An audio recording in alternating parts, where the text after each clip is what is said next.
This tutorial is going to address creating backups for your WordPress blog. And the reason that you want to create these backups is because anything that you write is going to be in a database. So if something is corrupted or even deleted on that database, you're going to lose your entire blog forever. So we're going to go ahead and take a look at how we can back up whatever we write. So if something does happen to the database, you can upload everything back onto your blog again. Let's start out by going into our dashboard, and what we're going to do is look for our plugins. So click on plugins, and we're going to look for a new one. So click on add new, and this time we're going to look for database backup. And we're going to click on WPDB Backup, which of course stands for WordPress Database Backup, and we're going to click on Install Now.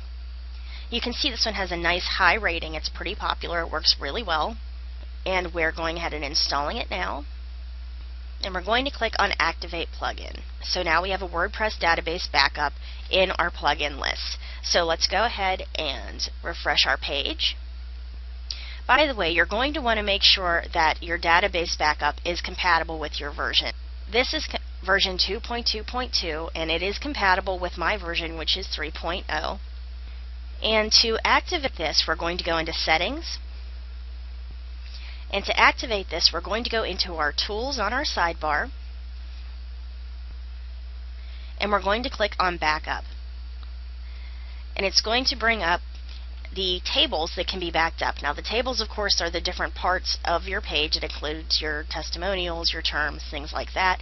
So you may want to click on excluding spam comments. This means that anytime you back up your comments, this will not back up your spam comments as well. They can take up an enormous amount of space.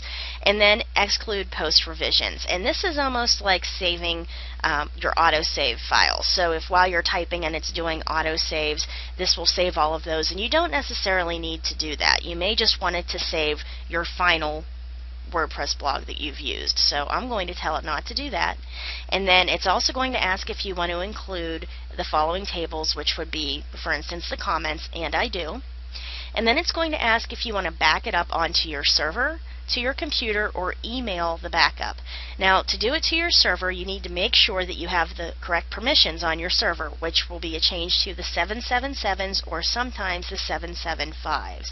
If you're not sure how to do that, you may just want to download it to your computer, or you may just want to email your backups. I'm going to tell it to email my backups to my email address because I only have one blog and it's small.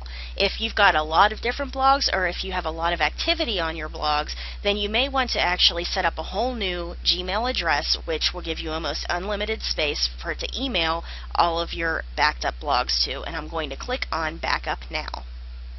Okay, and this is a small blog so far, so it's going to go pretty quickly. And it tells you don't want to close the browser, reload the page, or hit the stop or back buttons until this is finished. It tells me when my backup is complete, and I'm going to click OK. And then if you go down further, you'll see that it's going to ask you to schedule your backups. So you can do it never, which we don't recommend. You can do it hourly if you have a lot of traffic and your blog is very popular and is read all the time, twice daily, once daily, or once weekly. Now, since I don't post all the time, I'm going to go ahead and tell it to post it once weekly, and it will send a backup to my email address, including my comments, and I'm going to click on Schedule Backup. So now there's a backup file saved into my email account, and if something happens with my database, I can just go ahead and upload all of it to my blog again so I don't lose anything. Hope this helped you out.